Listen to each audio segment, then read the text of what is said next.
거긴 많은 모아들이 많이 나오죠. 정말 많이 나오는데 뭐 후조모나 이런 것도 있지만 그 삶과 죽음에 대한 그 글이 하나 제가 떠오르는 게 더 찾아봤는데 읽어보겠습니다.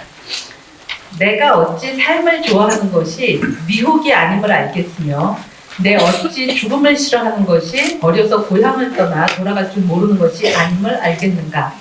여희는 애땅 관문지기의 딸이었는데 진나라가 처음 그녀를 얻었을 때 그녀는 눈물로 옥석을 적시며 울었다. 가기 싫어서 그랬던 거죠. 그러나 왕의 처소에 이르러 왕과 의리의리한 침상을 함께 쓰고 쇠고기, 돼지고기 등을 먹게 되자 처음에 울었던 것을 후회하게 되었다. 그러니 내 어찌 죽은 사람이 죽기 전에 살기를 바라는 것을 죽어서 후회하지 않은지 알 수 있겠는가. 그러니까 우리가 아직 죽지 못했기 때문에 죽는 거를 두려워하고 그러지만 이걸 어찌 알겠는가 이렇게 이야기를 하고 끝나고 있습니다. 마찬가지 우리가 오늘 논의한 것이 마찬가지 문제라고 봅니다. 죽음 이후를 우리가 경험하지 못했는데 우이정 선생님 단적으로 경험한 사람이 있어요. 그거 다 뻥입니다 이러셨는데 그냥 다 뻥이다 이렇게 생각하고 그 다음에 우리가 그냥 다 머리로만 생각하는 거다 이렇게까지 꼭 생각할 필요는 없을 수 있을 것 같습니다. 수행을 통해서 정말 죽음의 실체를, 죽음의 정체를 정말 체험하고 경험하고 윤회를 이해하겠다고 이렇게 생각할 수도 있을 것 같고요. 그러니까 여러 가지 토론거리가 많이 나올 수 있을 것 같습니다. 선생님들 서로 간에도 많은 질문 다 서로 생각해 오셨는데 이제 끝에 시간이 모자라면은 생각하셨던 질문 다 못하게 됩니다. 그러니까 지금부터 빨리빨리 답을 듣고 싶으시면 얼른 질문을 해주시기 바랍니다. 먼저 해야 되고 가장 먼저 와서 가장 늦게까지 자리를 지켜야 되는 게 수교훈련 아닌가. 네, 알겠습니다. 오늘 여러분께서 발표 잘 들었습니다. 제가 모르던 분야에서 많은 공부를 할 수 있는 계기를 마련해주셔서 감사드리고요. 그리고 이제 책이 먼저 나와서 여러 이제 발표하신 선생님들의 그 발표문들을 좀 읽어볼 수 있었습니다. 그러다 보니 몇 가지 이제 궁금한 점이 생겼는데요. 이 궁금한 점은 제가 몰라서 의문이 드는 점입니다. 어떠한 발표하신 내용이라든가 그에 대해서 제가 뭐 지적을 하고 싶다거나 그런 얘기는 추워도 없고요. 제가 초기불교에 대해서 한정해서 공부를 하다 보니까 다른 영역에 대해서 잘 모릅니다. 그런 부분에서 순수하게 드리는 질문이라는 것을 조금 이해를 해주시고 질문을 드리겠습니다. 우선 안성도 선생님께 질문을 하나 드리고 싶은데요. 안성 선생님의 발표문을 보니까 죽음에 대한 명상이 언급되고 있습니다. 초기 불교에서도 아까 발표도 했습니다만 죽음에 대한 명상이 언급되고 있고 또 티베트 불교에서도 죽음에 대한 명상이 언급되고 있어서 이 두 가지 부분에 대한 어떤 차이가 있나 하는 의문이 들었습니다. 초기 불교 같은 경우에는 죽음에 대한 명상에서 죽음에 대해서 죽은 시체의 모습이라든가 부정한 것을 보고 이미지를 떠올립니다. 그래서 그 이미지를 유지하는 것 혹은 혐오스러움을 유지하는 것 이러한 수단으로 쓰고 있고 문헌에 따르면은 첫 번째 선정까지 가지 못한다는 설명도 나와 있습니다.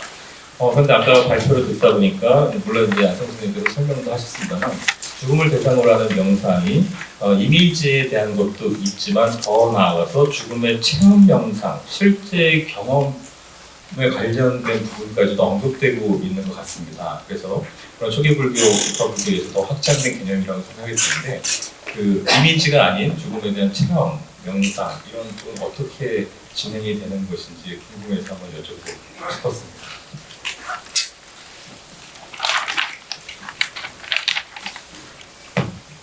예, 조금 전에 박창호 선생님의 글 첫말을 보니까 플라톤이 하는 말을 인용해서 삶이 죽음에 대한 연습이라고 그러는데 그게 바로 불교에 정확하게 맞는 것 같습니다. 지금 정 선생님께서 물어보신 내용들은 거기서 기본적으로 제가 초기불교와 대승불교 혹은 더 발전된 밀교 전통이 다르다고 생각하는 이유 중에 하나인데 가장 구체적인 이유 중에 하나인데 그것이 일종의 관상법입니다. 즉 마음속에서 과거에 봤던 어떤 이미지를 떠올려갖고 거기에 집중해서 보는 겁니다. 그것을 초기불교 선생님이 지금 말씀하셨듯이 부정관념, 지금 말씀한 초선에 이르기 전까지 과정으로 하위 단계의 수정적으로 간주되는데 그래서 즉 그것들을 실제하는 것으로서 절대 보지 않습니다. 왜냐하면 그것들은 그 어떤 것을 떠올렸다고 하더라도 그것들은 다양한 이미지가 나타나기 쉽기 때문에 자기 업에 따라서 다양한 이미지가 나타나기 쉽기 때문에 그것들은 실제하는 그러니까 진실한 어떤 외적인 사물에 대한 그대로 반응이 아니라 자기 마음속에 떠올렸던 어떠한 즉 이미지에 불과하고 허위적인 이미지에 불과하기 때문에 그것들은 우리가 야타부탐 있는 그대로 대상을 보았을 때 깨닫는다고 하는 것이 뭐 초기불교에서부터 그 밀교일까지 다 맞는 말이지만 초기불교는 그 말을 있는 그대로의 대상을 있는 그대로 대상을 이해하고 보고 그것들을 여실하게 보았을 때 깨닫는다는 측면에서 분명히 관상에 의해서 비주얼라이제이션에 의해서 어떤 이미지를 떠올리고 그 이미지에 집중해가지고 자기의 육식에 의하여 파악한 어떤 감각적 인식보다 더 리얼하게 보고자 하는 것이거든요.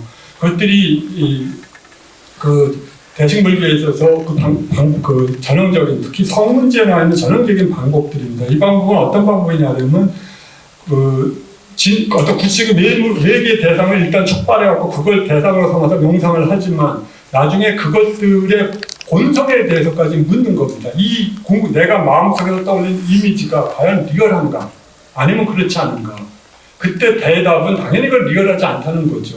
그런 방식으로 이 자기가 떠올린 이미지의 존재론적 본성 자체가 공하다고 하는 방식을 계속 떠올리면서 있는 그대로 대승불교에서 걸 진여라는 말로 하는데 있는 그대로 그것들이 우리의 관념이나 언어적인 이해, 즉 상에 의하여 지배되는 그러한 방식을 넘어서서 관찰하기 위하여 그것들을 계속 지우고 재산출하는 방법을 택합니다. 그 성문제 비유에는 옛날 화엄경의 비유를 따와서 그 화엄경에서 뭐 마음이 심여 그 마음을 맞춰 사탕과 같이 여러 가지 방식으로 대상에게 그린다는 말이 유명한 방법이지만 마찬가지로 성문지는 이러한 것을 구식의 명상법에 적응시킵니다. 그러면서 화가가 어떤 그림을 보고 그림을 그려나갔을 때 마음에 들지 않으면 어떡하겠어요? 그걸 지우고 다시 그려나갈 수밖에 없습니다. 그래서 이 지우고 다시 지우는 과정은 이미지가 즉 대상에 대한 생멸상을 관찰하는 그러한 이미지를 갖고 관찰하는 방법은 즉 우리가 전통적인 교학의 맥락에서 말할 때는 저것이 비파샤나법에 해당됩니다. 왜냐하면 그것은 대상의 생멸상을 관찰하는 거니까요. 반면에 이미지를 지우는 것은 어떤 것을 대응하냐면 정확하게 샤마타법에 해당됩니다. 왜냐하면 그것은 마음을 적정하게 하고 대상의 생멸상에 혼란되지 않게 마음을 적정하게 하는 방법이거든요. 전통적으로는 두 가지 방법이 구분되었지만 이제 이 성문제에 대해서는 그걸 하나의 과정으로 통합시킵니다. 그것들이 유명한 지관쌍은이라고 하는 개념입니다. 지관쌍은 뭐 여러분들도 불교 공부하시는 분은 다 아실 거고 혹은 정해쌍수라 그래서 보조가 사용했기 때문에 많이 대승불교가 불교 초기부터 사용된 것 같이 생각은 하지만 그것들은 성문지에서 제가 아니라 처음으로 나타났던 개념입니다. 그것들은 어떤 점에서 매우 독특하냐 하면 이 전혀 다른 두 가지 실력을 하나의 명상 과정 속에 통합시켰어요.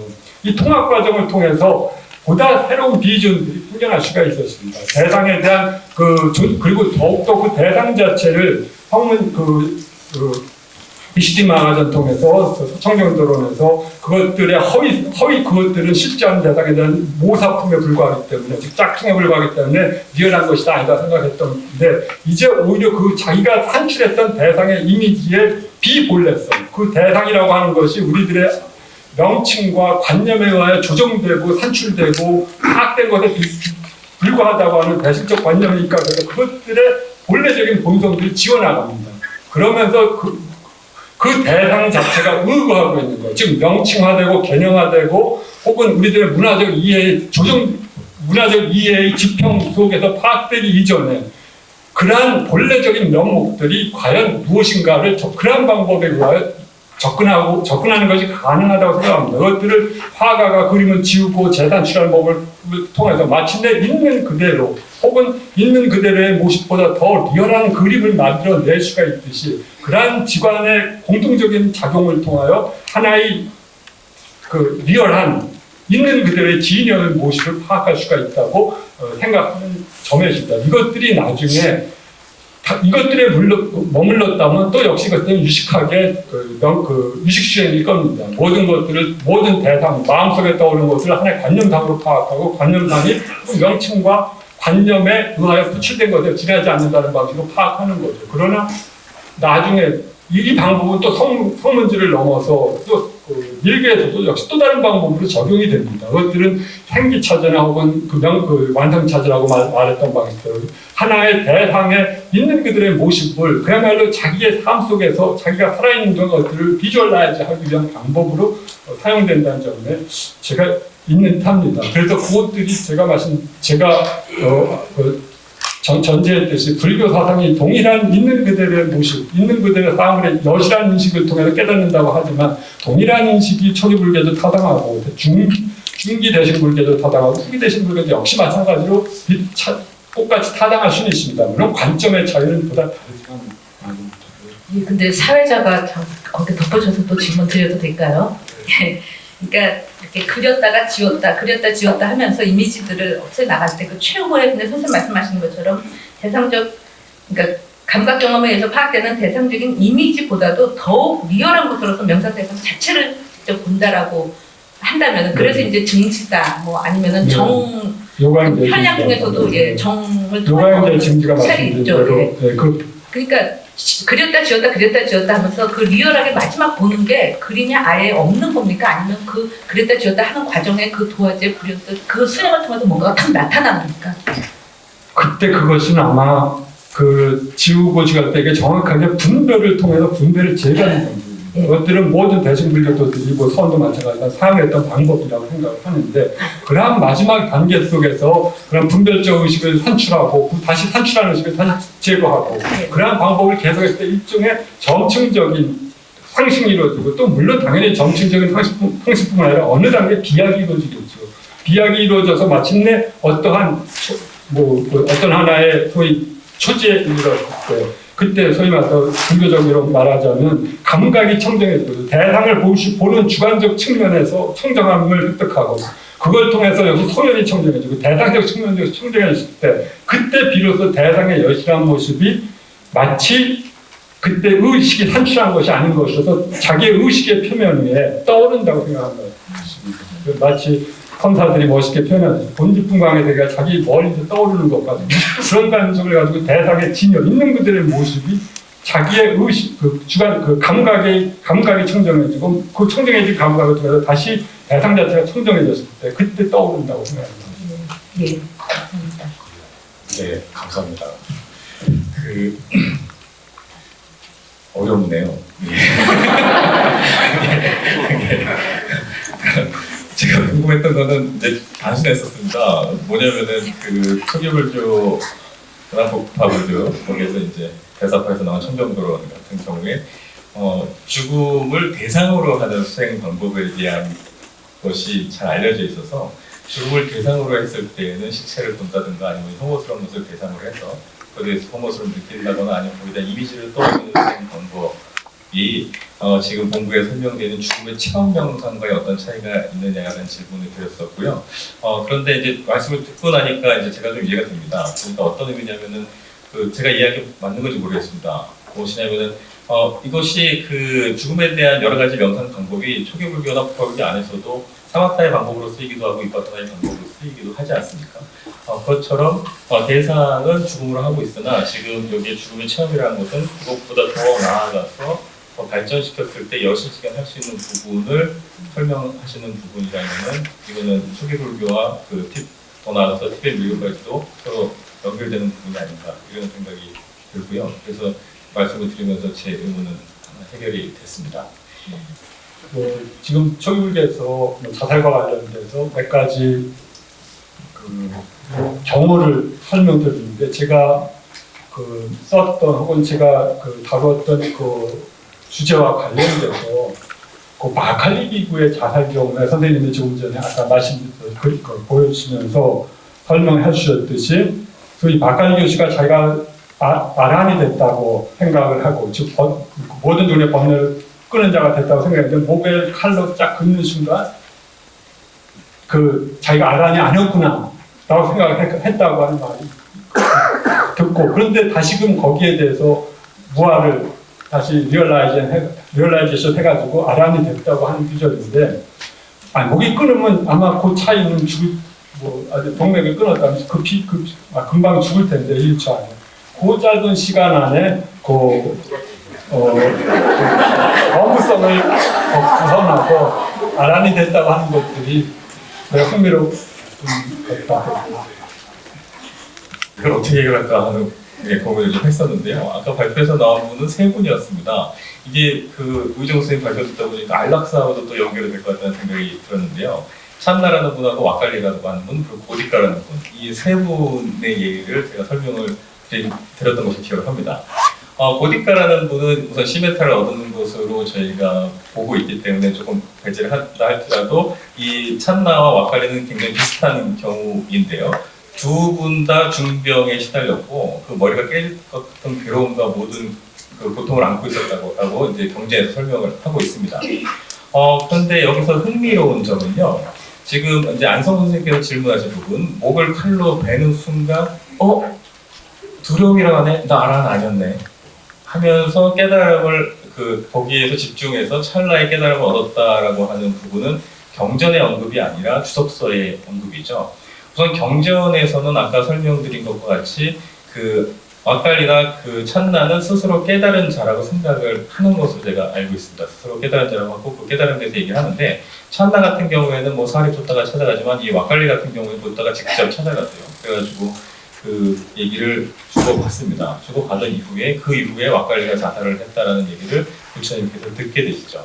들은 이후에 찬나와 유사하게 그는 허물없는 칼을 들었다라고 표현을 하십니다. 그래서 이 부분에 대해서는 논란의 여지가 있을 수 있을 것 같다는 생각이 우선은 들고요. 다만 차이점이 있다면 이분들은 아란이었느냐 아란이 아니었냐에 따라서 좀 달라집니다. 경전 내용만 보면은 이미 아란이었다라고 볼 수 있고요. 아란이었다라고 할지라도 또 의문이 듭니다. 과연 아란이 의도적으로 살생을 할 수 있는가에 대한 부분, 그 문제가 또 일어납니다. 그리고 주석서에 따라서 아란이 아니었다면 찰나의 깨달음을 얻었다라는 경우가 되는데요. 과연 이 찰나의 깨달음에 대해서 그럼 경전은 언급을 하고 있느냐라고 봤을 때 제가 보는 바로는 언급을 하고 있다라고 판단을 합니다. 다만 여기서 찰나의 깨달음이라는 것은 수행을 하지 않았던 사람들이 아니라 스스로 아란이라고 생각할 수 있을 정도로 오랜 동안 수행을 했던 사람들이라는 전제가 있습니다. 그리고 경전을 보면은 앙구타라 니카에 보면은 4가지 케이스가 나옵니다. 수행자들에 대해서. 괴로운 느린 직관, 괴로운 빠른 직관, 즐거운 느린 직관, 즐거운 빠른 직관이라고 하는데요. 앞에 괴로움과 즐거움이라는 것이 붙습니다. 괴롭다라고 표현한 것은 내용상으로 보면 선정을 성취하지 않은 상태를 얘기하고요. 즐거운이라고 표현한 것은 선정을 성취한 상태입니다. 그리고 빠른이라고 얘기하는 것은 오력을 지니고 있는 상태고요. 느린이라고 하는 것은 오력을 지니지 않은 상태를 얘기합니다.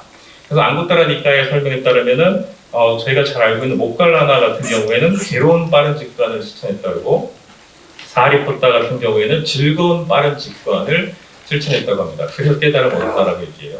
만약에 저희가 찰나를 속도에 비유를 하는 것이라면 초기 경전은 수행을 통한 찰나, 속도에 대한 부분을 언급하고 있다라고 저는 보고 있습니다. 그리고 무엇보다 중요한 것은 이분들이 그냥 자살한 것이 아니라 자신들이 아란이라고 생각을 하고 있고 그리고 자살을 한 케이스이기 때문에 이미 많은 수행을 해왔고 부처님의 가르침을 익히 습으로 되어 있는 분들이 아닌가 이런 생각이 듭니다. 답변이 될지 모르겠습니다. 바로 1초 전의 상태에서 끊는 일정까지는 찰나니까 이제 그런 식으로 수행을 해오면 찰나야 된다. 그런 말씀으로 선생님 질문하시겠습니다. 그냥 궁금해졌는데요. 왜 자살했대요?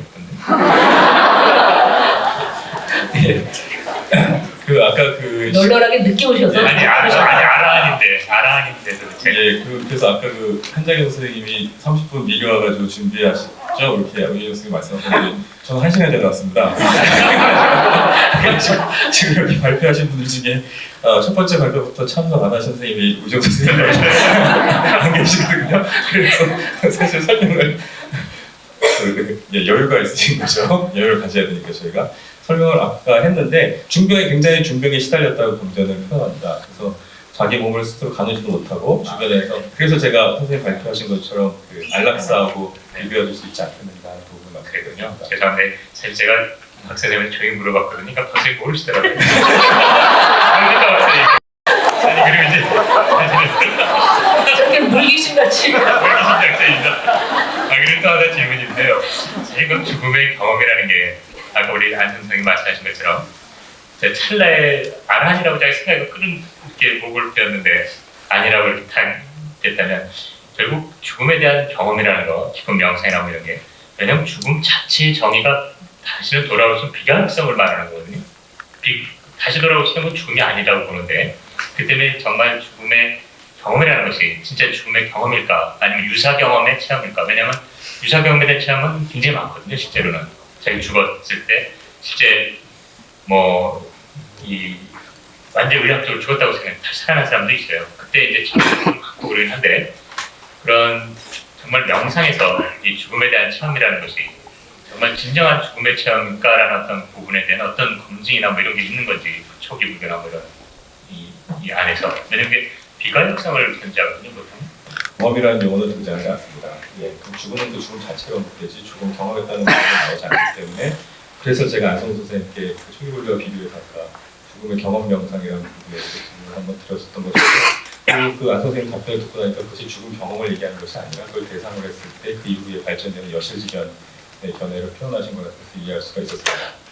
다만 그 소교불교에서 얘기하는 것은 그 숙명통에 대한 얘기를 하고 있습니다. 혹배 니와사 아누사티 냐냐라고 하는데 이전에 자신이 살던 집에 대해서 기억하는 지혜라고 얘기를 합니다.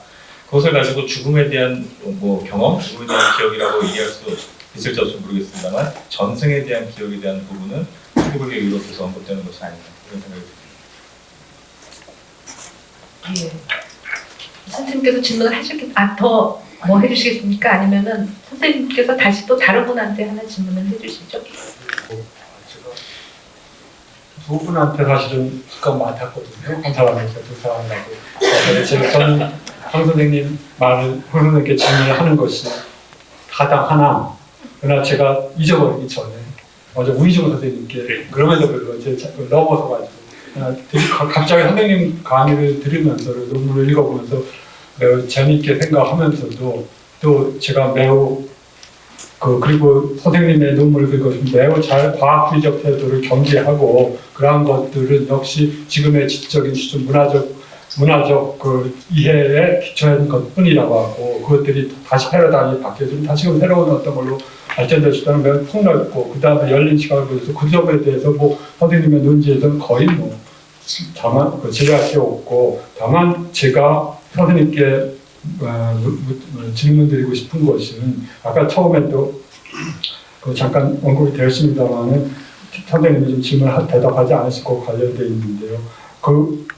항시 선생님께서 하시는 그 설명 중에서 결국은 의식이라고 하는 것이 결국은 물리적 현상들의 소위 물리적 현상에서 나오는 것이다. 그리고 선생님 말씀대로 기껏해야 여러 가지 물리적 현상이 복잡해지니까 나오는 참관적 현상일 것이다. 라고 하는 설명일 겁니다. 물론 그것이 현대 과학에서 특히 생물학이 하나의 과학이라고 하는 이름을 띠는 한 그렇게밖에 말할 수 없다고 저도 생각을 합니다만은 선생님 경우에는 그러한 과학적 이해가 기본적으로는 모든 현상에 대해서 관통하는 것 같아요. 그래서 예를 들어서 의식이라는 물질화된 신체 일부라고 하는 말도 하고 또 그 점에서 그렇게 묻는다면 그리고 또 근본적인 근원적 욕망이라고 하는 것이 그럼 과연 물질적인 걸 수밖에 없는데 그렇게 말한다면 제가 생각하기에 붓다가 기원전 5세기 경에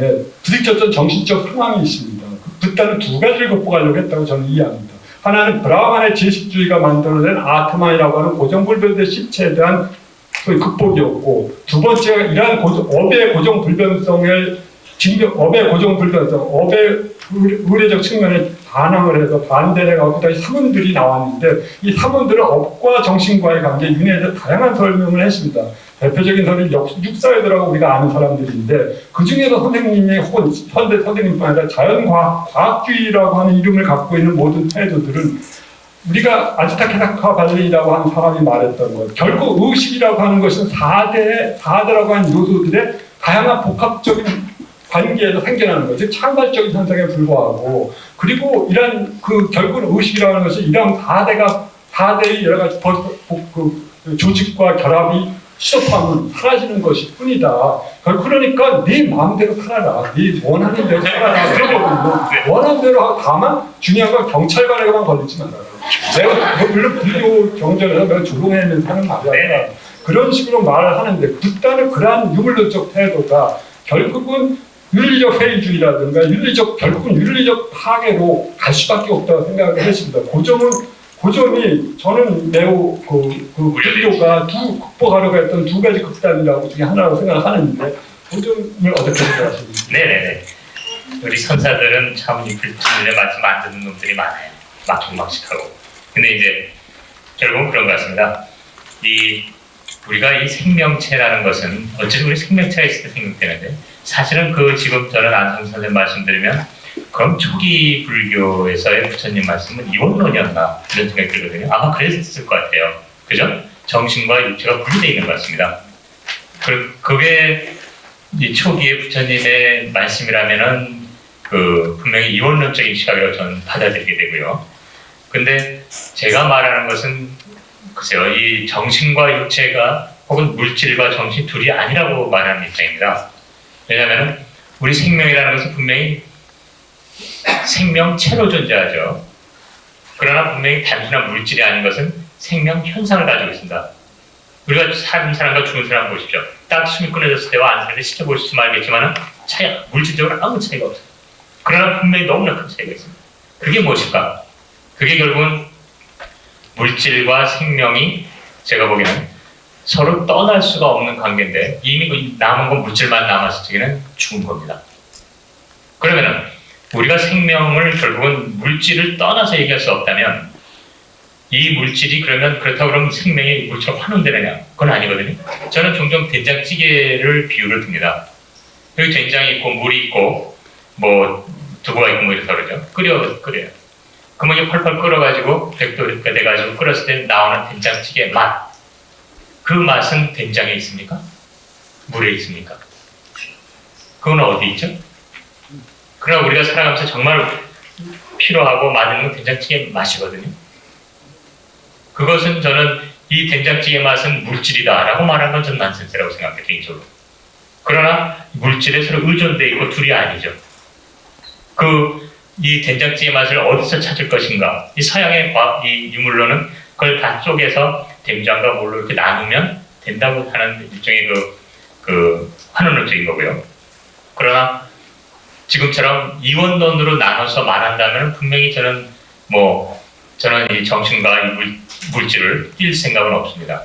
같이 가는 입장이고요. 그렇지만 이것을 환원시킬 수는 없는 거고 서로 의존해 있다고 저는 봅니다. 다만 그것이 단순한 관계가 아니라, 단순한 관계라는 것을 물질로 환원시킬 수가 있죠. 그렇지만 소위 우리가 그냥 그 용어를 빌려온 겁니다만, 거기서 피어난 이것이 생명 현상이고, 이것은 따로 저희는 이 물질이라고 말할 수는 없는 것 같습니다. 네, 그렇지만 된장 맛이 된장을 이루는 각각의 구성 요소들에서 나오는 것이라면, 결국 물질 그것은 결국 안타깝게 생각하는 각각 나오는 의식들이 각각의 자유로운 창발 과정에서 자유로운 복합성은 난 인정할 수 있다고 충분히 생각하거든요. 문제는 불교가 아까 초기불교 이래에도 전제되고 있죠. 우리가 깨닫지 못하는 한 결국은 우리가 세 가지 요소가 있어 생명이라고 부르는데, 체온이든 아니면 명분이든 가장 중요한 것은 식이라고 하는 현상인데, 문제는 달라이라마께서 역시 밀교적 전통을 옹호하면서도 매우 상호관계를 의존하면서도 하버드 대학에서 생명학자라든가 말라같이 뇌과학자들, 그다음에 철학자들 다 모여갖고 얘기할 때 거기서 많은 논의됐던 것 중에서 달라이라마가 포기하지 않았던 하나의 관점은 결국은 식이 결국은 윤회 과정 속에서 우리가 살아있는 한, 선생님이 생각하시는 생명체가 계속 진행하는 한 어떤 물질적인 요소와는 다른 요소로서 들어온다는 관념이었거든요. 네. 그러한 관점은 달라이라마가 절대 포기하지 않고, 이번에 거기 갔을 때 또 한국유리학 법회에 처음으로 갔을 때 했던 말이죠. 뇌과학자들의 얘기를 교수님한테 그거 하면서 받아들이지 않으시더라고요. 그러니까 거기는 형이서 있는 겁니다. 뭐냐면은 이 시기라는 게 우리가 이제 생명의 핵적에도 부모와 남자와 정자 만나는데 간달바가 임한다는 표현이 있지 않습니까? 근데 이 간달바가 중국바다에 낳고 정신으로서 이원론처럼 존재하여 들어오는 걸 바라볼 것이냐, 아니면은 이것이 정자와 남자가 만나서 생기되 거기에서 빚어지는 그 무엇이냐, 이걸 임하다고 표현할 수도 있고, 저는 그 기본적으로 물질과 저희 정신 혹은 시기라고 해도 좋습니다. 그거를 둘로 보느냐 안 보느냐에 어떤 게 깔려 있다고 봐요. 그런데 제가 아직 말씀 좀 드렸습니다만, 그랬을 적에 그것이 결국 그 즐기며 살아라는 말은 사실 어떻게 보면은 그 감각에 만족을 하는 것이 아니라, 이 제가 말하는 맥락에서 그건 어떻게 보면 진짜 아까 우리 황 선생님 말한 것처럼 삶의 주인공이다라는 거고, 지금 이 자리, 다시 말해서 우리들의 그 삶이라는 것은, 생명이라는 것은 지금 이 자리 여기에서의 그 삶이지, 관념적으로 죽어서 나중에 뭐가 내가 뭐 이런 것이 아니라, 내가 뭐 어떤 이런 게 중요한 게 아닐 겁니다. 지금 이 자리에 나의 삶이 무엇인가라는 어떤 그 점에서 여실하게 너의 삶을 살아라는 맥락이지, 결코 뭐 감각적으로 그렇게 막 살아라는 말은 아니고요. 네. 그건 아니라고 할 것 같습니다. 글쎄요, 초기불교 당시에는 이원론과 이원론이라는 얘기가 없었습니다. 그거는 저희가 보니까 이렇다라고 알려주신 거거든요. 엄밀히 말하면은 그 육사회도의 주장은 불교적으로 보면 삭된 견해거든요. 그럴 때 우교 스님은 우교 스님의 주장이 부처님의 주장이다. 이것을 현재 햇빛 스님 이런 사람들이 경전에 대한 이해를 잘못해서 그렇지, 니까에서 말하는 부처님의 견해가 그런 것이다 이렇게 주장을 하시는 건지, 아니면 좀 간단히 끝냈습니다. 충분히 이해되시죠? 네네. 그 답변을 좀 부탁드립니다. 제가 보기에는 그 지금 제가 말씀드린 거에 조금 오해가 있었던 것 같습니다. 다시 말해서 거기서 만들어진다는 게 아니라 그것이 둘이 아니라는 걸 말씀드리는 거거든요. 그리고 거기서 임한다고 했던 게, 간달바라는 게 어떤 나라는 게 있어가지고 개인이 그 윤회라는 개념이 그 임할 때 내가 실체가 있어서 여기서 다음에 뭐가 되고, 문제 물론 티벳이나 이쪽에서는 거의 그런 관점이 더 크죠. 환생 개념이. 그래서 내가 실체가 있어서 죽으면 다음에 어디로 가서 임하고, 이런 개념은 아니라고 봅니다. 최소한 제가 배운 대승 불교에서는. 그런 면에서 다만 물질이 있고 이것에서 거기에서 만들어진다는 개념이 아니라 그것에 그래서 거기서 표현된다는 겁니다. 그게 그 물질을 통해서 물질로 발현이 된다고 말하는 게 더 정확할지도 모르죠. 어차피 생명체는 태어나고 죽는 것도 물질에 의존해서 나오는데, 그러한 생명이라는 것이 거기서 물질이 만들어내는 게 아니라 물질로 표현된다는 겁니다. 그때 이제 그것이, 근데 그래서 아까 말씀드린 것처럼, 근데 그 생명이 표현되는 방식이 밖에 있다가 뿅 들어와서 나라는 게 있어서 여기 오고 이것도 죽어서 여기로 가고 이런 개념이 아니라 내재되어 있다는 겁니다. 다시 말해서 그것이, 그러니까 그거는 제 관점이 제 해석이고, 네. 가르침이 아니라 교수님 견해인 거죠. 그렇죠. 그래서 그러면 그게 이제 분명히 임하고 이건 다 이제 공감을 하는데, 부처님의 말씀을 그것에 대한 해석이 과연 이렇게 서양의 생기론처럼 밖에 있어 이렇게 제가 또 실체가 있어 오는 거라기보다는 그 물질과 둘이 아닌 그 안에 내재되어 있는 것이 물질의 형태로 표현이 된다고 저는 바라보는 입장입니다. 우 선생님의 관점은 우리가 대부분 많이 다 이제 잘 알 것 같아요. 우 선생님 다른 선생님께 질문해 주시죠. 박창원 선생님이나 황봉현 선생님. 저는 특별히만 질문 그렇게 별로 없는데요. 어쨌든 글쎄 이제 그런 건 있는 것 같습니다. 어느 분이 대답해도 좋은데요. 초기 불교와 이 선불교의 입장이 많이 다르지 않습니까? 그래서 지금 저는 어떻게 이제 가나선언을 하고 어떻게 보면 큰 틀에서 본다면 대승불교 쪽에 좀 익숙한 입장인데요. 사실 초기 불교의 입장과 지금도 좀 얘기되고 있습니다만, 이 대승불교의 어떤 입장이 조금은 미묘하게 다른 것 같아요. 그런 부분에 대해서 불교학자들 간에는 어떻게 그걸 조율을 하고 있는 건가요? 왜냐하면 요즘 다시 초기불교가 많이 이렇게 강조되고 그러면서 약간의 제가 느끼기에 약간 미묘한 차이가 있거든요. 그런 것들을 어떻게 불교학자들 내부에서는 어떻게 조율을 하고 있는 것인지, 아니면 평행선을 갖고 있는 것인지 각자의 해석이 다른 건데. 그죠? 초기 불교와 대승불교의 차이점에 대해서 대승불교 발표하신 두 분 선생님께서 적당히 대답을 해주시면 감사하겠습니다. 이제 저는 예, 말씀해 주십시오. 지금 이제 미묘한 차이가 있는 것 같다 이제 이렇게 말씀을 하셨는데 사실은 제가 생각할 때는 정말로 불교 학자들이 모여서 아주 정말 세밀하게 논의를 해야 될 부분이 그것이라고 생각합니다. 그러니까 초기 불교가 얘기하는 게 다르고 대승불교가 얘기하는 게 다르고 소위 선불교가 얘기하는 게 다르다면 우리는 어디다가 점을 치고 불교라고 하겠냐.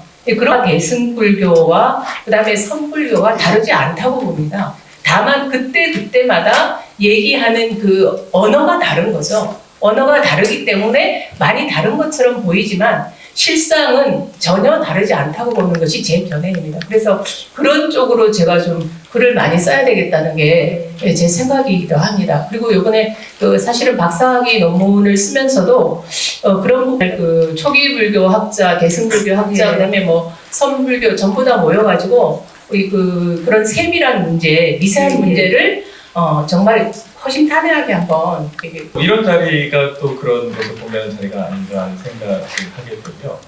그리고 또 공부를 하다 보니까 처음에 공부를 시작할 때는 그 초기 불교를 해야 되겠다고 마음을 먹고 시작해서 제가 생각하는 불교는 2500년 전의 불교였습니다. 근데 공부를 하다 보니 불교라는 것은 2500년이 된 것이더라고요. 그래서 저희가 불교라고 얘기할 때 이것은 2500년이 된 것이기 때문에 그 과정과 그렇게 변하게 된 원인을 찾는다면 충분히 이해할 수 있는 부분이 아닌가 이런 생각이 듭니다. 그래서 지금 불교학자들이 하신 것이 불교의 2500년을 통합시키겠다는 것보다는 각각의 분야 안에서도 차이점이 많이 발견되거든요. 예를 들면 초기 불교 같은 경우만 해도 초기 불교의 니카와 주석서, 청정도론 등의 문헌이 다 설명이 다릅니다. 거기에서 모순점들이 굉장히 많이 발견이 됩니다. 그런 부분을 찾아내고 그런 부분을 비교하고 또 티베트 불교, 대승불교 이런 영역 안에서도 그러한 연구가 진행되는 것 이것이 불교 학자들이 하고 있는 역할이고 또 서로를 더 이해할 수 있는 그런 일이 아닌가 이런 생각이 듭니다. 제 생각은 그렇습니다. 저기 티벳에 유명한 어떤 그 미국에서 활동하시는 시민이 만났을 때 두 분이 전혀 다른 얘기를 하니까 과연 그 사람한테 똑같은 의문이 들었습니다. 그 사람은 이제 천불교도 아니고 같은 대승인데 둘 다 대승이라고 주장합니다. 대승인데 어떻게 저렇게 얘기하는 방법이 다르고 방법론이 그렇게 다르면서 우리가 한번 끝장표를 한번 붙여보자 해가지고 진짜 다르마 센터에서 그 두 분 모셔놓고 통역사 다 대동하고 딱 모였습니다. 충나스님 여기 앉고 그다음에 그 티벳 스님 유명하신 분 예스 무슨 스님도 잊어버렸습니다. 그리고 통역자 앉고 다 통역자 앉고 사회자 앉고 그렇게 했는데 처음에 충나스님 앞에 질문이 들어갔어요. 충나스님이 딱 보면 앞에 이렇게 과일을 먹으라고 까놓으니까 사과를 하나 딱 들었습니다. 그런데 그 스님 눈 앞에 갖다 딱 대면서 What is this? 했습니다. 그러니까 그 티벳인 스님이 딱 하는 말이 그 옆에 사람하고 쟤네 나라에는 사과가 없나 보지. 이렇게 말해요. 물론 그 티베린 스님이 모르고 얘기한 건 아니에요. 선사들이 말하고 있는 직진심이라고 하는 메시지도 티베트 불교에서도 매우 익숙한 주제입니다. 모든 언어와 모든 그 깨달음과 혹은 어떤 지시 대상과 언어가 다르다고 하는 것은 기본적인 대승의 출발점입니다. 그런데 그것들을 어떤 하나의 특정한 방법론과 그래가지고 주장한다든가 이런 것 자체가 어떤 하나의 특정한 역사 상황 속에서 유효한 방법이라고 저는 생각합니다. 그러니까 조금 전에 말씀드린 다양한 정치적 전통들이 각각의 문화적 상황에서 가르치고 보여주는 것은 그 당시 사람들의 가장 유효한 것으로 받아들였고 그렇기 때문에 살아남았던 것이라고 생각을 해요. 불교가 갖고 있는 가장 큰 장점은 그리고 단점이면서도 어떤 다양성입니다. 저희는 그 다양성을 포기할 필요도 없고 오히려 그 다양성 속에서 더 많은 인간들이 얼마만큼 다른 인간들을 위하여 소위 여러 가지 도움을 주는 방법들을 교육법이라든가 아니면 깨달음을 도달하는 방법들을 가르치고 개발했는가를 파악하는 게 중요하대요. 다양성은 즉 차이를 존재합니다. 그걸 똑같다고 해가지고 절대 않습니다. 네. 물론 똑같다고 결국 우리가 일미라고 하는 해석이 불교사의 주류였고 그리고 그 일미라고 하는 게 너무 멋있는 말이기 때문에 모든 대승 딴치과들은 다 모든 불교를 일미라고 주장했지만 그러나 과연 그 일미를 맛보는 사람이 모두 똑같이 바꿨는지는 역시 또 저희는 의문을 제시해야 된다고 생각하거든요. 그래서 그런 주장을 많이 하죠. 뭐 열애장 사상은 불교가 아니라든가 대승경전은 비불설이라든가 이런 식의 주장은 이게 가능한 게 아니다라고 생각이 듭니다. 왜냐면 우리가 대승불교고 대승불교가 초기불교와 완전히 다르다든가 왜곡이라든가 이러면 우리나라의 역사성을 이건 부정하는 것이 되기 때문에 이제 그런 방식이기보다는 오히려 다르고 있고 차이가 있다 하더라도 부처님의 뜻을 대승에 와서 더 잘 살렸다. 우리나라에 와서 굉장히 꽃피웠다. 뭐 이런 식의 어떤 개념으로 이해해야지 초기불교와 어긋난다라는 식의 해석, 특히 저는 그런 식의 해석은 불교에서뿐만 아니라 유교에서도 근본 유교와 신유가는 다르다 이런 식으로 이렇게 역사성을 자꾸 단절시키려는 시도는 서양 사람들이 많이 하거든요. 동양의 어떤 역사성을 부정하기 위해서. 그러니까 그런 식의 시점은 굉장히 위험한 시점 아닐까 뭐 이런 생각이 듭니다. 예, 박창무 선생님께서 어느 분께 또 신랄한 비판을 좀 해주시면, 아니 비판이 아니라 의문, 문제 제기를 좀 해주십시오. 그 일미에 대한 얘기는 저는 그렇게 파악을 해요. 진제적인 측면에서 보면 그건 일미이고, 예. 그러니까 본질적인 면에서 보면 일미이지만, 그러나 이제 시대가 다르고 역사가 다르고, 그 다음에 그 불교를 믿는 사람이 다르고, 그리고 사람도 근기가 다르고, 그렇기 때문에 우리가 보통 부처님의 설법을 수기설법, 그 다음에 대기설법이라고 하지 않습니까? 사실은 수기설법, 대기설법이기 때문에 부처님의 입장에서 보면 반드시 이름이고 원음이라고 경전에 나와 있어요. 나의 말은 한음이에요. 한음이고 그 한음은 그냥 사람에게만 한음이 아니에요. 일체 중생 전체에 다 해당하는 이름이고 원음이에요. 바닷물이 마치 짠맛으로 하나를 이루듯이. 그런데 바닷물이 되기 이전에 차별상들이 너무 많으니까 각은 전부 다른 거예요. 그러니까 그런 걸로 파악하면 될 것 같습니다.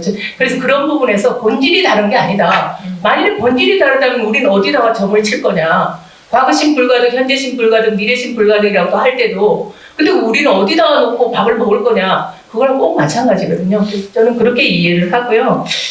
요번에 이제 제가 좀 질문을 하고 싶은 거는 그 안성주 선생님한테 이제 제가 질문을 할 건데요. 쉬운 것만 하겠습니다. 어려운 거 안 하고요. 그러니까 선생님이 이제 그 글 가운데 보니까 우리가 꿈에서 우리의 생각과 의식을 컨트롤할 수 있다면 제가 페이지를 한번 찾아볼게요. 옛날 거 가지고요. 그래서 우리의 꿈에서 우리의 생각과 의식을 컨트롤할 수 있다면 우리는 중요의 생각 속에서 중요의 상태 속에서도 아마 그렇게 할 수 있을 것이다. 이렇게 쓰셨어요. 네, 이렇게 쓰셨는데 이게 선생님 개인의 견해신 건지 아니면 밀교의 교의에서 실제로 이렇게 말하고 있는 건지.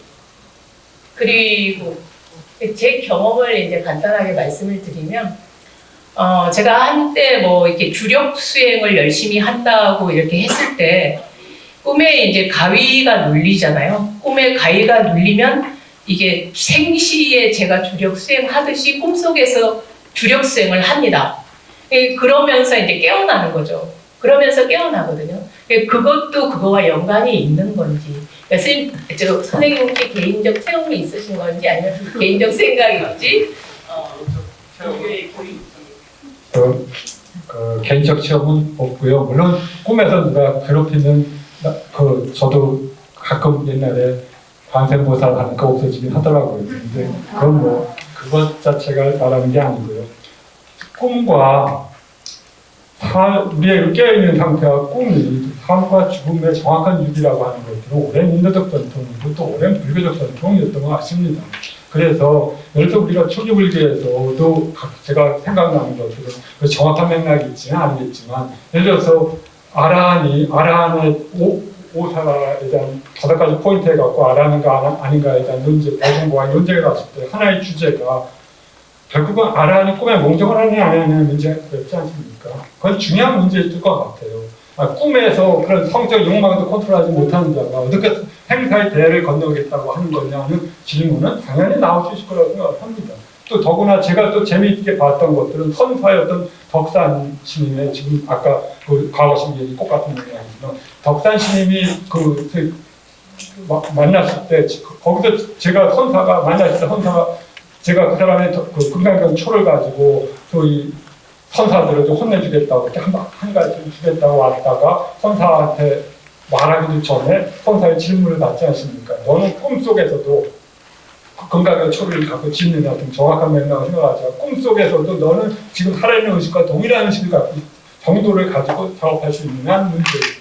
역으로 말하자면 선사를 할 수 있다는 얘기 아니겠습니까? 덕담이 받아들이죠. 저는 그런 것들이 가장 쉬운 질문은 아니 꿈도 컨트롤하지 못하는 자가 어떻게 생사라고 하는 큰 꿈의 바다, 그 비유로서라도 그걸 건너가겠습니까? 그렇다면 아람도 만약 그렇게 이리저리 알아야 되라 진실로 아람이라면 그건 당연히 컨트롤할 수 있어야 될 것이고, 그리고 만약 깨달은 자라면 당연히 그것들을 넘어설 수 있어야 되겠죠.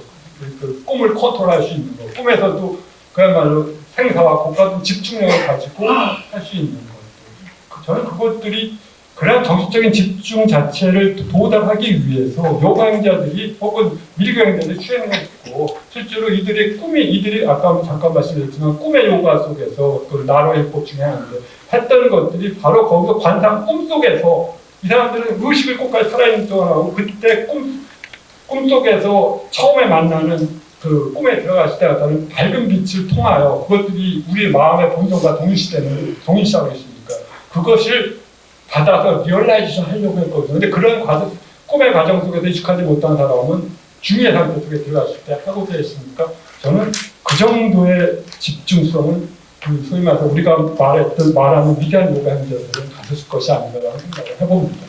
서양 철학에 어떤 그 고전적인 전통이 있습니다. 플라톤, 아리스토텔레스, 플로티누스, 아우구스티누스, 그다음에 토마스 아퀴나스, 제가 근대로 들어와서 칸트나 쉘링이나 헤겔, 그다음에 또 하이데거까지 이어지는 물론 이제 그 각자 나름대로의 어느 정도의 그 차이들은 좀 있지만 제가 보기에는 그 사람들이 구현하고자 하는 그 이상, 그 면에 있어서는 사실은 다 동일하다고 저는 생각을 하고, 그 면에 있어서 저는 이제 그 하나의 고전적인 이제 전통적인 하나의 흐름을 이야기할 수 있다고 생각을 하거든요.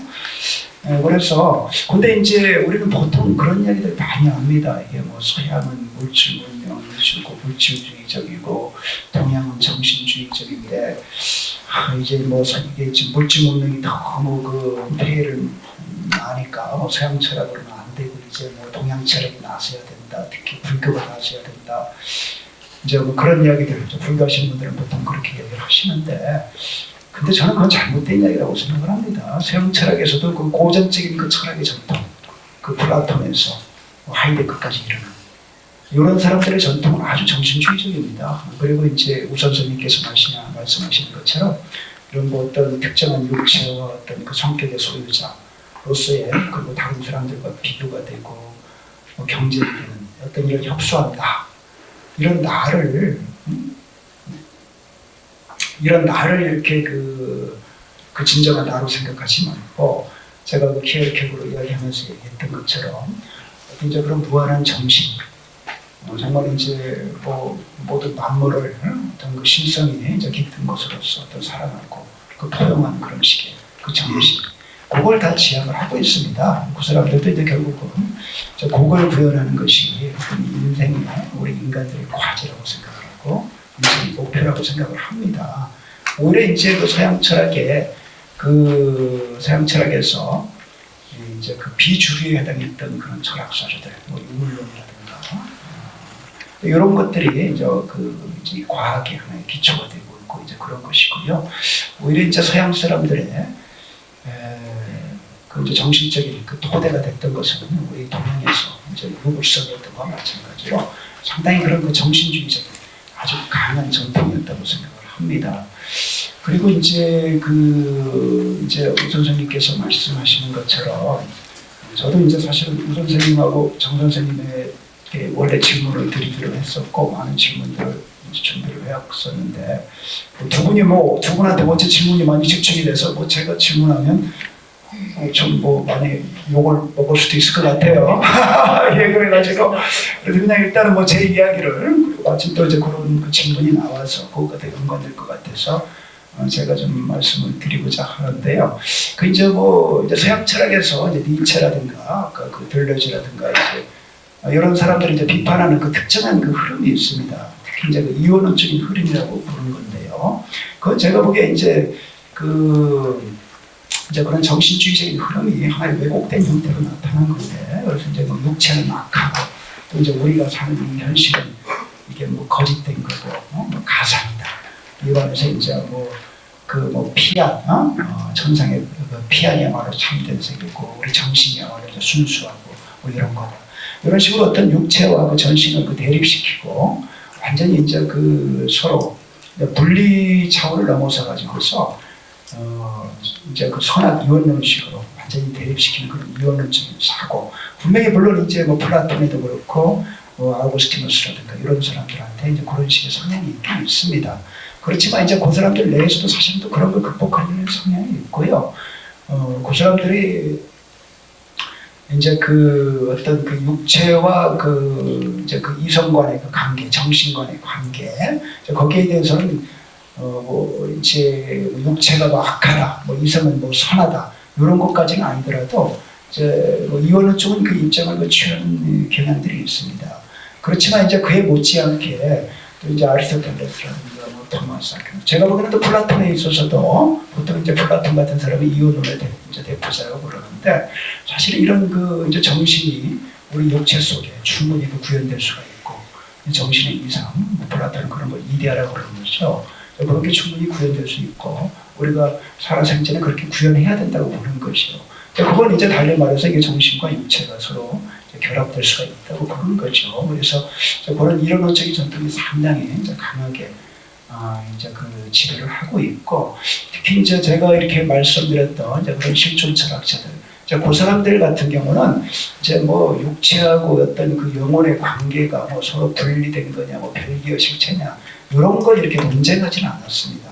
그 논의하지 않아요. 물론 이제 니체 같은 사람은 이제 거기에 대해서 좀 이제 육체에서 이렇게 육체 이론론적인 그런 입장을 좀 강하게 좀 표명한 데가 있는데, 근데 이제 이런 그 기에르케고랑 하이데크 같은 이제 실존 철학자들 쪽에 보면 그런 어떤 형이상학적인 문제는 아까 제가 말씀드린 것처럼 이렇게 그 논리적인 그 토론에 의해서 이게 해결되기 참 어렵다. 사실 뭐 지금도 현대 철학계 내에서 뭐 분리주의, 뭐 관념론이 계속 논쟁하고 있거든요. 아직도 뭐 계속 그 서로 막 터지게 싸우고 있고요. 이제 그러는 건데, 근데 이제 이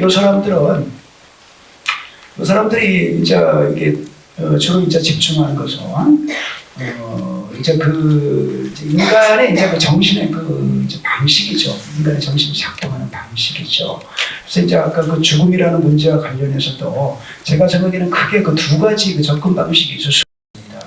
하나는 이제 오 선생님 하시는 것처럼, 아니면 들려주나 이런 사람들이 하는 것처럼 어떤 이제 자연의 진화 과정이라든가, 근데 이런 어떤 관점에서 어떤 이제 죽음을 약간 좀 외적인 관점에서 접근될까요? 아니면 이제 뭐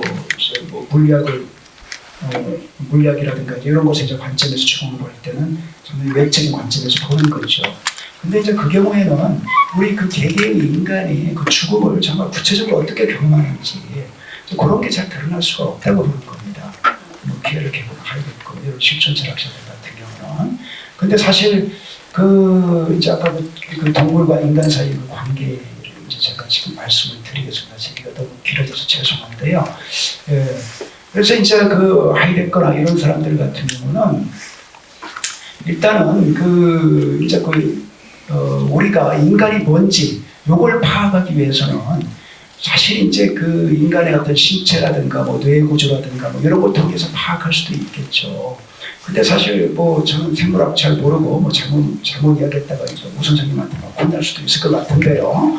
근데 뭐 인간의 어떤 신체 구조하고 동물의 신체 구조하고 큰 차이가 없다고 그러지 않습니까? 유전자 구조로 보면 뭐랑 99%랑 99% 이상 다르다고 그러지 않습니까? 그래서 이게 이제 인간과 어떤 그 이제 그 동물 사이에 그 차이로 보자면 사실은 그 이제 육체적인 신체적인 측면에서는 이제 분명하지가 않은데, 근데 이게 정신적인 그 측면, 특히 이제 그 인간이 이제 그 역사를 통해서 이룩한 여러 가지 어떤 철학과 종교 그리고 또 뭐 과학 기술이라든가 이런 게 이제 사실 이제 다 정신의 작품이죠. 물론 그게 이제 뭐 어떤 육체에 뭐 기반한 뭐 정신일 수도 있고, 그거 이제 좀 별개의 문제고요. 근데 이제 인간이 어떤 동물과는 달리 소위 이제 어떤 이성과 그 정신을 가지고 있기 때문에 그런 게 가능한 거죠. 그래서 뭐 동물 같은 경우는 이제 어떤 감각이라든가 뭐 이제 지각하고 느끼는 능력은 있지만 어떤 이성적인 사유 능력이라든가 윤리적인 판단 능력이라든가 이런 걸 이제 이 사람들 이제 실존 철학자들 같은 경우는 이제 결여되어 있다고 보는 것이죠. 그리고 그래서 이제 이 사람들은 일단은 그 인간의 이제 그런 그 특수성, 요걸 인간의 이제 그런 정신적인 활동들, 요것이 가지고 있는 그런 특성을 분명히 파악함으로써 이제 그 드러내고 이제 거기에 입각해서 인간의 육체도 파악을 해야 된다고 봅니다. 그에 대해서 비판은 안 하시는데 제가 이제 발표하시는 분들한테 두 선생님께 질문을 해서 보내달라고 했더니 다른 분들 다 그냥 한 장 뭐 이렇게 썼는데 박창훈 선생님은 우희종 선생님에게는 3장을 작은 글씨로 3장을 써서 보내셨습니다. 근데 뭐 이제 많이 이야기가 나왔기 때문에 질문을 드리지는 않는 것 같고요. 그 불교에서 박창훈 선생님 말씀하시는 대로 정말 인간과 동물을 그렇게 질적으로 본질적으로 다른 걸로 보는가에 대해서는 굉장히 다른 의견이 많이 나올 것 같습니다. 저는 그냥 말을 아끼겠고요. 우 선생님께서 그 말씀하시는 부분을 잠깐. 예. 전 사실 우리 박사님 저한테 준 질문 다 해주면 좋은데 그래야 내 생각을 명확하게 표현드렸는데 정말 이 철학자답게 제 생각에 아주 명확히 잡는 질문을 많이 해주셨거든요. 저는 굉장히 고마웠는데 안 해주시네요. 어쨌든 동물에 대한 부분을 말하면 재밌게 본다. 이건 사실 우리 박사님과 조금 다른 생각을 하시는데요. 이 동물도 합리적인 생각을 하거든요. 자신들의 생각으로 굉장히 논리적으로 지식적으로 생각하고 또 자의식까지 있습니다. 뭐 침팬지나 이런 쪽은요. 그런데 도덕과 윤리라는 것도 사실 생각해 보면 우리 사회적 동물로서의 우리들이 만들어낸 룰인데 이 사회적 이 생활하는 이 동물들 다 자기 나름의 룰이 있습니다.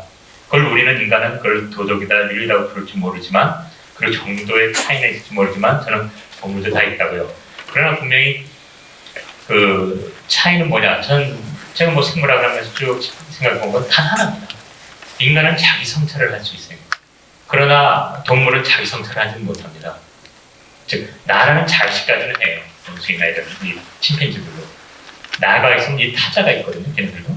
그렇지만 내가 누구인가라는 질문을 던진 동물은 아직 그런 적은 없어요.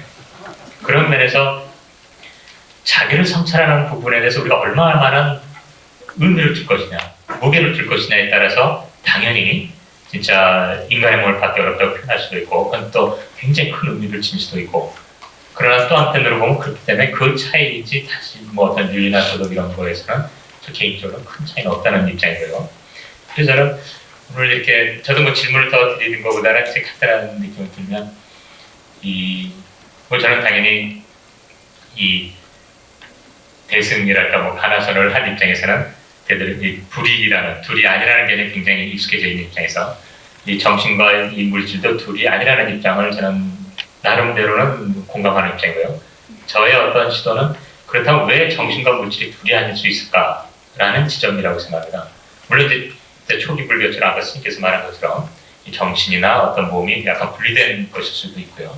그래서 저게 근데 그런 것들을 아까 말한 시대에 따라 또 다양히 또 이 시각이 변해질 수도 있고 마치 인간과 동물에 대해서도 이걸 자기 성찰할 수가 얼마나 비중을 둘 수 있냐에 따라 또 시대나 뭐에 다 달라질 수 있는데 가장 그래도 아까 일미로 통한다는 것 이것이 저는 그게 바로 삶이 아닐까 이런 생각을 하거든요. 그 대승이건 소승이건 어떻게 경전을 해석하건 뭐건 뭐 생명이 어디 시작하건 죽음이 뭐건 그리고 우리들의 삶의 고통의 문제 우리가 삶의 문제를 얼마나 당당하고 주인공이 되고 그 과정에서 뭐 죽음도 맞이할 수 있고 이런 삶의 문제라고 생각하는데 그런 부분들이 이런 학술 논찬회 때 좀 더 이렇게 다뤄져야 되지 않을까 이런 생각을 해봅니다. 현장에서 어떤 우리 진짜 오늘 하루의 삶의 문제 다양한 시각에서 그런 게 좀 앞으로 우리들이 논의할 적에 좀 찾아보면 하겠다. 이 학술 연차가요. 그러니까 행사 윤회를 반복하는 과정이든 이제 윤회를 하는 한은 죽어도 또 다시 태어나고 삶이 그냥 죽음의 단지 끝이 아니고 또 태어나는 거가 되겠죠. 그래서 윤회를 하는 과정이든 근데 이제 불교가 궁극적으로 지향하는 것은 뭐 그러니까 우리 끝없이 계속 태어나자 반복하자 이게 아니라 이 반복을 좀 멈추자 끝내자 그러니까 사실은 완전하게 죽자 이렇게 될 수가 있을 텐데 더 이상 태어나지 않는 그러니까 그거를 완전한 그냥 끝으로만 본다면은 정말 완전한 생명, 법신, 진여 이거를 논하지 않으면 굉장히 단면론적으로도 갈 수 있을 그런 그 느낌을 우리가 받을 수 있을 것 같습니다. 근데 어쨌든 윤회를 하든 열반에 들든 이 죽음을 우리가 지금까지 문제 삼았는데 이렇게 죽게 되는 이 삶의 의미가 과연 뭔가? 선생님 삶에 대해서 말씀해 보시자고 그러셨는데 죽음을 우리가 생각하는 이유는 그 삶의 가장자리, 삶의 경계가 죽음이기 때문에 결국은 죽음을 생각하는 거겠죠. 이 경계를 통해서 우리가 삶을 더 잘 알기 위해서.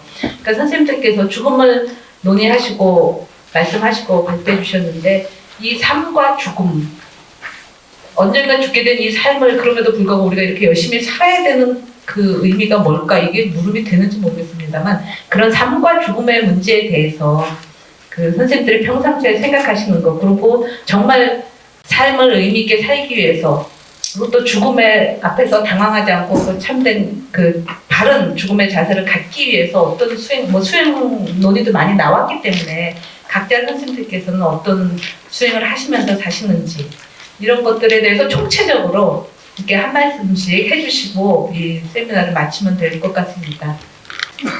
뭐 제 경우는 아까 말씀하신 가나산을 통해서 나름대로 너무 좋았기 때문에 뭐 저한테는 가나산이 굉장히 좋았습니다. 그러나 분명한 것은 어떤 수행법도 전 좋다고 생각하고요.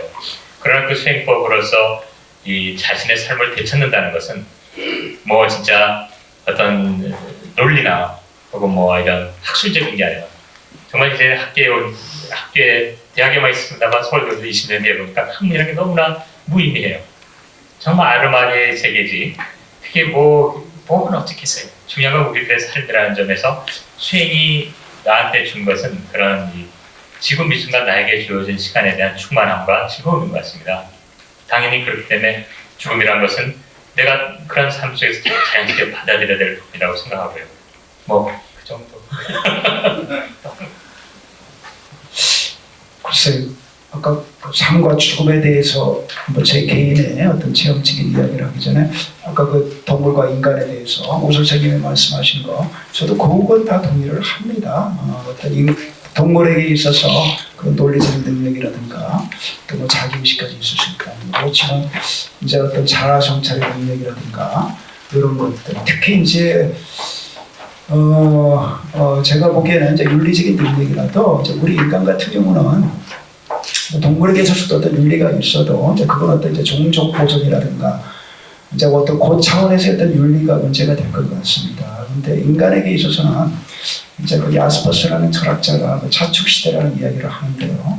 서기 800년, BC 800년 그 전부터 이제 AD 200년까지 한 1000년 동안에 인류 역사상 하나의 그 정신의 도약이 있었다고 보는 겁니다. 이제 그 당시에 불교가 나타나고 또 유교가 나타나고 뭐 도가가 나타나고 그 세계 도처에서 어떤 그 정신의 그 이상이 그 같이 하는 그 공유하는 이제 그런 식의 그 사상 철학과 종교들이 동시에 나타났다고 보는 겁니다. 그러니까 이제 그 당시에 나타난 윤리라는 것은 인간이 그 어떤 자기가 속한 종족이나 부족에 있어서 이제 모든 인류를 다 사랑해야 된다든가 이런 식의 어떤 윤리. 그리고 이제 뭐 더 나아가서 불교 같으면 모든 살아있는 생물을 우리가 존중해야 되니까 이런 식의 윤리가 나오는 거죠. 그래서 그런 식의 윤리까지 우리가 동물에서는 좀 찾아보기 힘들지 않는가. 그것은 오 선생님이 말씀하신 것처럼 인간에게 있어서 어떤 그 자기 성찰의 능력, 인간에게 있는 고유한 그런 거에서 좀 비롯되지 않나 생각을 하고요. 100분 동안 잠깐. 네. 근데 제 경험을 말씀을 드리면 저는 이제 어렸을 때 할머니 따라 불교 접해서 뭐 불교가 뭔지 정확하게 모르면서 그냥 불교 좋다 그냥 그러고 믿다가 고등학교를 미션 스쿨을 들어가서 또 기독교에 대한 공부를 또 한참 하고 마지막에 이제 다시 또 돌아와서 불교를 내가 이렇게 신심으로 믿을 게 아니라 좀 분석해서 믿어보자 이렇게 생각을 했는데 결국은 지금 현재의 시점, 지금 현재의 견해로는 그래도 불교가 가장 맞다 이렇게 생각을 해서 지금 불교인이라고 자처하고 있습니다. 그리고 제가 이제 선을 오래도록 하면서 선이 과연 우리에게 주는 것이 뭘까를 이제 오래도록 생각을 해봤는데요. 결국은 아까 제가 논문 제일 말미에 부생육기에 나오는 그 신복의 부생육기에 나오는 그 글을 인용을 했는데 만병의 근원은 농이다. 예, 너무 짙음이다. 그 말을 그러니까 결국은 다시 얘기하면 어떻게 살자, 담담하게 살자. 그 담담하게 살자를 그 선가의 언어로서 얘기하면 육조 해능의 말씀을 빌어와서 얘기를 하면 그거는 무념이고 무상이고 무주입니다. 그러니까 무념, 무상, 무주는 뭘 안 한다는 게 아니라 다 하되 집착하지 않고 어디든지 가되 거기도 집착하지 않고 그다음에 모든 것을 다 생각하되 어떤 것에도 집착하지 않는다. 그게거든요. 그거 그러면 선가에서만 하는 얘기냐? 그걸 경론에서 얘기를 해보자 그러면 아까 우희정 선생님 말씀하셨던 그 금강경의 응무소주 이생기심입니다. 그래서 모든 것은 다 하나로 결론 지어지지 않나. 그래서 저도 개인적으로는 가능하면 담하게 살자. 네, 그게 제 모토입니다. 저는 그 불교를 공부하고 또 인도 유식 불교가 제 전공 영역이고 또 티베트 불교도 관심 있어 그래서 보고 있고 그런데 거기서 하는 중요한 법은 저는 그들이 자기의 삶이라든가 혹은 자기가 듣고 공부하고 혹은 그 공부한 것들을 반복해서 머릿속에서 명상하고 명상을 반복적으로 실천하는 것들이 수행이었지 그것과 더 떨어진 어떤 다른 것이 있다고 생각하지 않았어요. 그리고 저는 그것이 좋은 가르침이라고 생각을 합니다. 그 초기 불교에서도 이미 붓다가 여러 가지 방편으로서 머리 나쁜 사람 제자에게 그 붓자를 갖고 쓰려고 해서 그 제자가 역시 그 방 하나 갖고 깨달았듯이 각각에게는 각각의 방법이 다 있을 겁니다. 저는 대승불교에서 흔히 우리나라에서 마치 수행이 공부 아까 계속 말씀하신 교와 수행이 따로 있는 것처럼 생각하는데 그거야말로 진짜 오해입니다.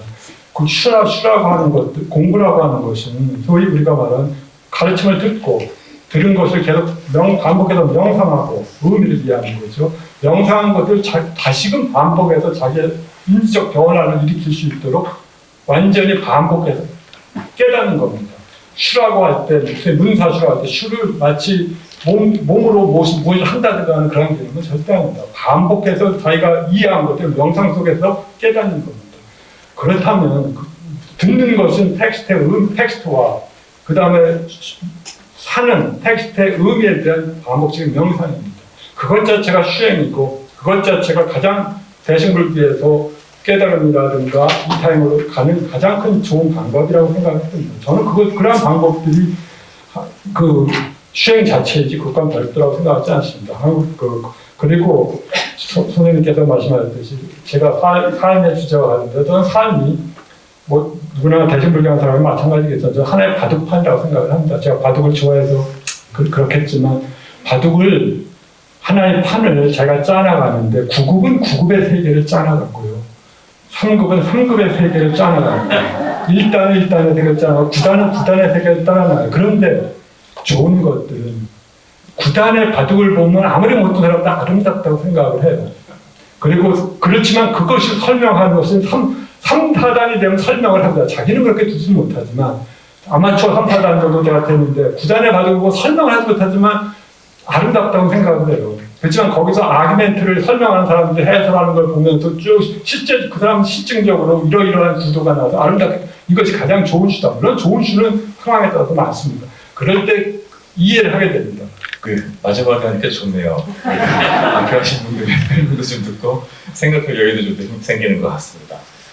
저 개인적으로는 저는 교학을 먼저 하고 수행을 한 것이 아니라 수행을 먼저 만나고 교학을 하게 됐습니다. 그래서 교학을 이해하기 위해서 수행을 한 것이 아니라 수행을 한 부분에 대해서 이해를 하고자 교학 공부를 시작한 계기입니다. 제 개인적인 경우 그렇고요. 오늘 저는 초기불교에 대한 죽음에 대해서 주제를 맡아서 발표를 하게 됐는데요. 내용은 이렇습니다. 우리는 계속 죽음의 반복을 하고 있다. 윤회의 반복을 하고 있다. 그리고 그렇게 된 원인은 탐진치라고 하는 삼독심이 있다. 부처님은 그걸로 끝나지 않으시죠. 그걸부터 벗어나는 길 역시 설법을 해주셨습니다. 아까 발표한 내용을 보면은 마음 챙김, 그리고 집중, 지혜 이 세 가지를 키워라. 이 세 가지를 키웠을 때 반복적인 윤회로부터 벗어날 수 있다. 이렇게 말씀을 하십니다. 또 중부의 가르침에서 더불어서 그런 말씀을 하고 계시죠.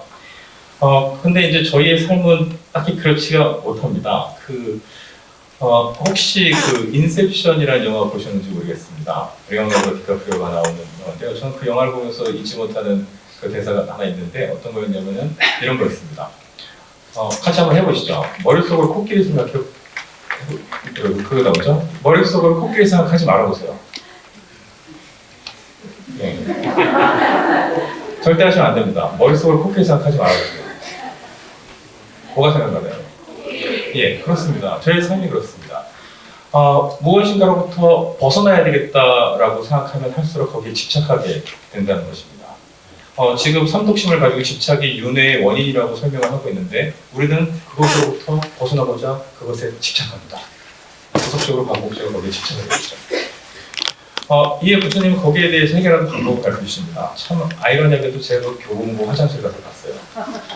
그 볼일을 보는데 앞에 써 있더라고요. 뭐라고 써 있냐면 어제 내린 비에 오늘 젖은 옷을 입고 다니지 말고 내일 내릴 비를 위해서 오늘 무거운 우산을 들고 다니지 말아라.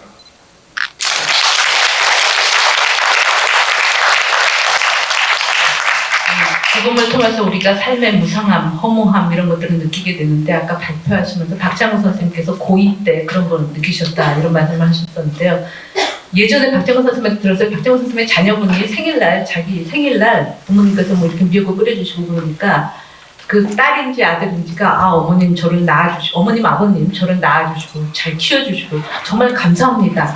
그렇게 이야기를 했다고 그래요. 그래서 와 그런 딸도 있구나. 저 같은 경우는 근데 선생님도 분명히 안 그러셨을 것 같거든요. 부모님한테 막 허무함을 느낄 때 도대체 나 왜 낳냐 이랬을 것 같고 저도 그런 적이 있고 제 딸은 저한테 뭐라고 했냐면은 이제 제가 불교 공부를 하고 있는 걸 보니까 이제 고등학교 윤리 시간에 일체 계고 이게 이제 불교 기본 3법이나 4법만 하면서 배우지 않습니까? 그랬더니 제가 불교 공부하고 있는 걸 보더니 와서 한다는 말이 엄마는 일체 계고라는 사실을 불교 공부하면서 다 알아놓고 나를 낳았어. 그래서 뭐라고 대답해야 되나 참 괴로웠었습니다. 근데 박장호 선생님께서 그 따님 이야기를 하고 나서 재미있었던 것은 그렇게 따님이 그렇게 얘기를 하니까는 따님이 지나가고 나서겠죠? 이제 박장호 선생님이 사모님이랑 같이 뭐라고 얘기했냐면 저거 아닌데 그러셨다 그러더라고요. 그러니까 아니다라고 말씀을 하실 때도 저도 또 이제 그게 무슨 뜻인지는 이해가 갑니다만 근데 사실은 죽음에 대해서 우리가 이렇게 이야기하면서도 결론적으로는 결국은 그 삶을 어떻게 더 잘 사는가가 문제인 것이고 삶에 감사할 줄 아는 마음을 갖는 것 그리고 또 살아있는 거를 또 즐길 줄 아는 마음 그 삶에 감사하는 마음 그게 선생님 말씀하신 대로 현재에 머물러 있는 마음 이런 것이 아닐까 이런 생각이 듭니다. 그러니까 죽음에 대한 고찰을 통해서 우리가 보다 더 삶을 유익하고 아름답고 의미 있게 살아나가는 것이 죽음에 대해서 생각하는 의미가 아닐까 그런 생각이 듭니다. 이것으로서 이번 연찬회를